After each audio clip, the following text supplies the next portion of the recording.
Praise the lord. మన ప్రభువును మన రక్షకుడైన యేసుక్రీస్తు వారి ఉన్నతమైన నామంలో మీ అందరికీ మా హృదయపూర్వక వందనములు.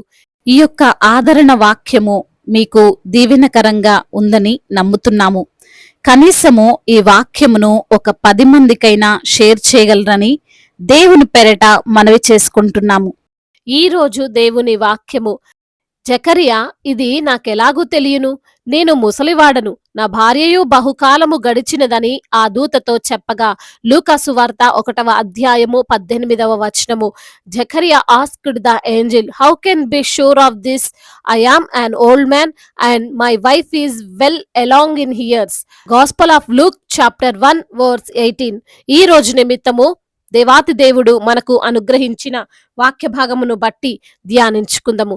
ప్రభునందు ప్రియమైన సహోదరి సహోదరులారా, దేవుని నుండి వచ్చు మాటలు వినుటకు ఆశ్చర్యముగాను నమ్మశక్యము కానివిగాను ఉంటాయి అని గ్రహించాలి. వాటిని స్వీకరించాలి అంటే ముందుగా ఆయన్ని నమ్మాలి. ఈరోజు వాక్య భాగము చూసినట్లయితే ఈ మాటలు గబ్రియేలు జకర్యాకి చెప్పినప్పుడు జకర్యా నమ్మలేక దేవుని దూతనే ప్రశ్నిస్తున్నట్లుగా మనం చూడవచ్చు. ప్రభు రక్షకుడైన యేసుక్రీస్తు వారు పుట్టుక ముందు ఏ గాబ్రియేలు దేవదూత అయితే తల్లి అయినటువంటి మరియను దర్శించాడో అదే దూత జకర్యాను కూడా దర్శించి చెప్పినటువంటి మాట. తల్లి అయిన మరియకు జకర్యాకు ఉన్నటువంటి డిఫరెన్స్ ఏంటో మనం చూడవచ్చు. మరియమ్మ గారు సాత్వికముతో దేవుని యొక్క మాటను యాక్సెప్ట్ చేస్తే జకరియా దేవుని యొక్క మాటపై సందేహము కలిగినట్లుగా మాట్లాడాడు. ఈ రోజున ఈ లోకంలో కూడా అనేక మంది జకర్యా లాంటి విశ్వాసముతో జీవిస్తున్నారు. దేవుడు అద్భుతం చేయగలడు అంటే నమ్మడానికి సంకోచిస్తారు. ఇది ఎలా జరుగుతుంది అని ఆరాలు తీస్తారు. ఇది సైన్స్ ప్రకారం సాధ్యం కాదు కదా అని అంటారు. దేవుని మాటకు ఆయన అద్భుతానికి వచ్చేసరికి అందరూ సైంటిస్టులు అయిపోతారు. న్యూటన్లు ఐన్స్టీన్లుగా మారిపోతారు. అదే మనుష్యులు ఏదైనా శ్రమ రాగానే యోబుగా మారలేరు, ఒక పౌలుగా మారలేరు, ఒక దావీదుగా మారలేరు. ఈ రోజున నీవు దేనినైతే దేవుణ్ణి అడుగుతున్నావో, ఏదైతే నాకు దేవుడు ఇస్తే బాగుండు అని ప్రార్థిస్తున్నావో అది ఇవ్వడానికి దేవుడైతే సిద్ధంగా ఉన్నాడు. మరి స్వీకరించడానికి ఏ సందేహము లేకుండా దానిని నమ్మడానికి నీవు సిద్ధంగా ఉన్నావా? కొన్నిసార్లు నీవు నమ్మడానికి సిద్ధంగా ఉన్నా సరే ఈ లోకం గురించి ఆలోచించి వారు ఏమంటారో వీరేమంటారో అని అనుకొని నమ్మలేకపోతున్నావో ఒక్కసారి ఆలోచించు. వాస్తవానికి జకరియా ముసలివాడే, తన భార్య ఎలిజబెత్ కూడా పెద్ద వయస్కురాలే. అయితే వారు దేవుని సన్నిధికి వెళ్ళినప్పుడు తప్పక ప్రార్థించి ఉంటారు కదా, మేము సంతానము లేని వారము, మాకు పిల్లలుంటే బాగుండును అని. అందులోనూ జకరియా సాధారణమైనటువంటి వ్యక్తి కాడండి.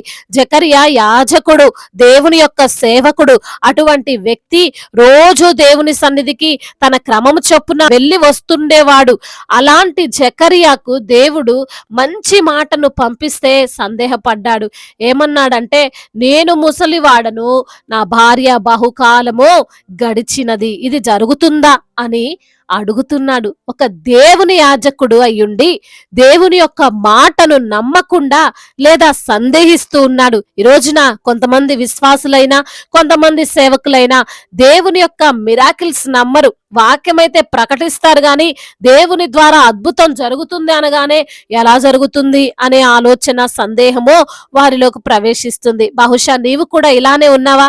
నీకు మంచి విశ్వాసం ఉంది, నీవు మంచి వాక్యం చదువుతావు, నీవు ప్రార్థనలో ఉంటావు, కానీ దేవుడు కార్యం చేస్తాడు, ఆయన చేయగలడు అంటే ఎందుకు నమ్మలేకపోతున్నావు? ఒకవేళ నీవు నీ లోపాలు చూసి, నీ బలహీనతలు చూసి, నీ పేదరికాన్ని చూసి, నీ ఉద్యోగాన్ని, నీ వ్యాపారాన్ని చూసి ఇది ఎలా సాధ్యము అని అంటున్నావేమో, జకర్యా కూడా అంటున్నాడు, నేను ముసలివాడను అని.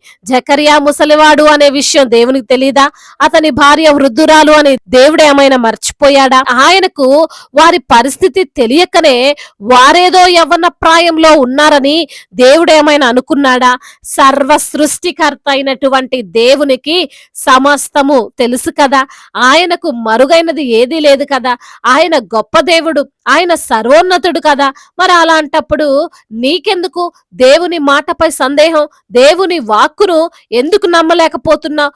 జకర్యా నమ్మనందున తన యొక్క కుమారుడు పుట్టు వరకు మూగవానిగా మారాడు. ఇది జరగదు, ఇది ఎలా సాధ్యమని తన భార్య యొక్క విశ్వాసము చెడగొట్టకుండా బహుశా దేవుడు అలా జకర్యాని మార్చి ఉండొచ్చు. ఈ రోజున ఈ మాటలు వింటున్న ప్రియమైన సహోదరులారా, దేవుడు నీకు చెబుతున్నాడు, సువర్తమానమును పంపాడు. నీవు ఏదైతే కోరుకుంటున్నావో, ఏదైతే కావాలి అని అడిగావో అది నీకు ఆయన ఇవ్వబోతున్నాడు. దానిని నిస్సందేహముగా స్వీకరించు. అది నీకు దొరకబోతుంది, నువ్వు పొందుకోబోతున్నావు. ఎలా, ఎప్పుడు, ఏంటి అనే మాటలు మాట్లాడకు, అది జరిగి తీరుతుంది. కాబట్టి విశ్వాసముతో నీవు జీవించు. ఆయన యొక్క కార్యాలను నీవు కన్నులారా చూస్తావు. దేవుడు ఈ మాటలను దీవించి మన హృదయములో ఫలింప చేయునుగాక. వాక్య భాగమును బట్టి ప్రార్థించుకుందాము. ప్రతి ఒక్కరు కూడా ప్రార్థనలో ఏకీభవించగలరు. ప్రార్థన. మహాశక్తి సంపన్నుడా, మహోన్నతుడా, కృపా కనికరములు కలిగిన దేవా, జీవాధిపతి, మీకు వందనములయ్యా, స్తుతులు స్తోత్రాలు చెల్లిస్తున్నాం ప్రభా. అయా ఉన్నతుడు వినాయన, సర్వోన్నతుడు ప్రభా, మారని దేవుడవయ్యా, మార్పు లేని దేవుడవు తండ్రి. ఏ సమయములోనైనా అద్భుతాలు చేయగలిగినటువంటి దేవుడవు ప్రభా, ఆశ్చర్య కార్యాలు మా జీవితాల్లో జరిగించగలిగినటువంటి సమర్థుడో ప్రభా. ఈ రోజున ప్రభా జకర్యాను బట్టి, మరి అదే విధంగా విశ్వాసంతో ఉన్నటువంటి మరియమ్మ గారిని బట్టి అయ్యా మీరు మాతో మాట్లాడారు. అవును ప్రభా, మేమైతే ప్రార్థన చేసేవారుగా ఉన్నాము కానీ మీరు చేయు కార్యముల కొరకు ఎదురు చూసేవారుగా లేము. అయా మీరు చేసే కార్యాల వైపు విశ్వాసముతో, మరి తండ్రి నిరీక్షణతో, అయా మీరు అడిగింది ఇస్తారన్న నమ్మకము లేక ప్రభా, మరి తండ్రి మేము ఉన్నట్లయితే మమ్మల్ని క్షమించండి.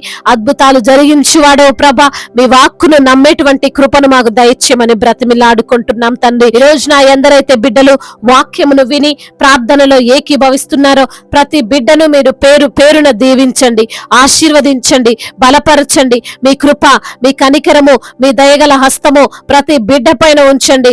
అనారోగ్యముతో బాధపడుతున్న ప్రతి బిడ్డకు యేసు నామములో స్వస్థతను దయచేయండి ప్రభువా. అదే విధంగా నా తండ్రి అరకాళ్ళు మొదలుకొని నడినెత్తిన వరకు తండ్రి మీ అమూల్యమైనటువంటి రక్తాన్ని బిడ్డల పైన ప్రోక్షించమని బ్రతిమిలాడుకుంటున్నాం తండ్రి. అదే విధంగా నా ప్రభువా, అయా ఎందరైతే బిడ్డలు కుటుంబాల్లో శాంతి లేక, సమాధానము లేక, గొడవలతో, అల్లర్లతో ఉంటున్నారో ప్రతి బిడ్డకు యేసు నామములో విడుదల దయచేయండి. భార్యాభర్తల మధ్య విభేదాలను, తగాదాలను యేసు నామములో కొట్టివేయమని బ్రతిమిలాడుకుంటున్నాం. ఉద్యోగం లేని బిడ్డలకు మంచి ఉద్యోగాన్ని దయచేయమని బ్రతిమిలాడుకుంటున్నాం. అదే విధంగా ట్రాన్స్ఫర్ విషయంలో, ప్రమోషన్ విషయంలో ప్రభా మీ చిత్తం ఏమిటో తండ్రి వారి జీవితంలో జరిగించమని బ్రతిమిలాడుకుంటున్నాం. ఆగిపోయిన శాలరీలు రావడానికి సహాయం చేయండి ప్రభా. గృహ నిర్మాణాలు జరుగుతుండగా కావలసినటువంటి ఆర్థిక అవసరతలను మీరు తీర్చండి తండ్రి. అయ్యా అదే విధంగా నా ప్రభ కోర్టు సమస్యలు, ల్యాండ్ సమస్యలు అన్నిటి నుంచి కూడా విడుదల దయచేయమని బ్రతిమిలాడుకుంటున్నాం ప్రభువా. ఎందరైతే బిడ్డలు ఈ రోజున ప్రయాణాల్లో ఉన్నారో వారి ప్రయాణం అంతటినీ సుఖముగా, సౌఖ్యముగా జరుగునట్లుగా కృప చూపించండి. రక్షణ లేని ప్రతి బిడ్డకు రక్షణ దయచేయండి. మారు మనస్సును వారికి అనుగ్రహించండి. అదే విధంగా నా ప్రభ చిన్న బిడ్డలను కాచి కాపాడండి. యవన బిడ్డలందరికీ మీరు తోడుగా ఉండండి. యవన వయసులో మీ కాడిని మోసే కృపను దయచేయండి. మీ యందు భయభక్తులు కలిగినటువంటి జీవితాన్ని వారికి మీరు ప్రసాదించండి. చెడు స్నేహాల నుండి వారికి విడుదల దయచేయండి. చెడు ఆలోచనల నుంచి వారికి విడుదల దయచేయండి. అయా మంచి ప్రవర్తన కలిగినటువంటి బిడ్డలుగా, అయా మీ యందు బుద్ధిమంతులుగా బిడ్డలు ఉండడానికి సహాయం చేయండి ప్రభా. మరి తండ్రి ఎందరైతే బిడ్డలు ప్రభ అధికారులుగా ఉన్నారో ప్రభ వారందరికీ మీరు తోడై ఉండమని వేడుకుంటున్నాం. మా భారతదేశాన్ని దీవించండి. సమాధాన దేశముగా, ప్రేమ కలిగిన దేశముగా, ఎటువంటి తారతమ్యాలు, విభేదాలు లేనటువంటి దేశముగా మా భారతదేశాన్ని తండ్రి మీరు ఆశీర్వదించండి ప్రభా. అదే విధంగా నా తండ్రి దైవ సేవకులందరికీ మీరు తోడుగా ఉండండి. సువార్థికులను మీరు బలపరచండి. మిషనరీస్ ని దీవించండి. అయ్యా మరి తండ్రి ఎన్నో సమస్యలు, ఎన్నో ఆటంకాలు, ఎన్నో ఇబ్బందులు వారు అనుభవిస్తుండగా ఆ ఇరుకులో వారికి విశాలతను కలగజేయండి. ఇబ్బందుల్లో నుండి తండ్రి వారికి విడుదల దయచేయమని బ్రతిమిలాడుకుంటున్నామయ్యా. అయ్యా మరి అదే విధంగా ఇతర దేశాల్లో ఉంటున్న ప్రతి బిడ్డకు మీరు తోడై ఉండండి ప్రభా. అయ్యా వారిని మీరు ధైర్యపరచండి. ఒంటరిగా ఉంటుండగా మీరే వారిని బలపరచండి. మీ కృప, మీ సన్నిధిని వారితో ఉంచమని బ్రతిమిలాడుకుంటున్నాం తండ్రి. అయ్యా గర్భఫలము లేక బాధపడుతున్న బిడ్డలు ఎందరో ఉన్నారు. అయ్యా వారికి గర్భఫలాన్ని దయచేయండి. గర్భిణీ స్త్రీలను మీరు దీవించండి. తల్లి బిడ్డలకు క్షేమాన్ని దయచేయండి. డెలివరీ సమయంలో మీరు తోడుగా ఉండండి. మీ శక్తితో వారిని నింపండి, బలముతో నింపమని వేడుకుంటున్నాం ప్రభా. అయ్యా వృద్ధాప్యంలో ఉన్న వారిని ఆదరించేవాడవు నీవే ప్రభా. ముదిమి వచ్చే వరకు ఎత్తుకొని ముద్దాడే దేవుడవు నీవే ప్రభా. వారికి మీరే తోడై ఉండమని వేడుకుంటున్నామయ్యా. విధవరాల పక్షముగా మీరు న్యాయములు తీర్చమని బ్రతిమిలాడుకోండి. వేడుకుంటూ తండ్రి, ఇంకా దుఃఖములో, వేదనలో, బాధలో ఉన్న ప్రతి బిడ్డను ఆదరించి బలపరచమని బ్రతిమిలాడుకుంటూ నజరేయుడైన యేసుక్రీస్తు వారి ఉన్నతమైన నామంలో ఈ ప్రార్థనను అడిగి వేడుకొని పొందుకొని ఉన్నాము మా ప్రియ పరలోకపు తండ్రి. ఆమేన్. ఈరోజు పెళ్లి రోజు మరియు పుట్టినరోజు జరుపుకున్న వారందరినీ దేవుడు దీవించి సకల మేలులతో, ఆశీర్వాదములతో, కృపా క్షేమములతో, శాంతి సమాధానముతో, మెండైన దీవెలతో దేవుడు మిమ్మల్ని నింపునుగాక. మీ యొక్క ప్రార్థన అవసరతలు మాకు తెలియజేయగలరు. మీ కొరకు మేము తప్పక ప్రార్థిస్తాము. మొదటిసారిగా మన యొక్క ఆదరణ వాక్యం చూస్తున్నట్లయితే తప్పకుండా సబ్స్క్రైబ్ చేసుకోగలరు. ఈ వాక్యం మీకు ఆశీర్వాదకరంగా ఉండినట్లయితే అనేకులకు కూడా ఈ వాక్యాన్ని పంపి మీరు కూడా దేవుని యొక్క రాజ్య సువార్తలో పాలిభాగస్తులు కావాలని దేవుని పేరట మనవి చేసుకుంటున్నాను. May God bless you all. దేవుడు మిమ్మల్ని దీవించి బలపరిచి స్థిరపరచునుగాక.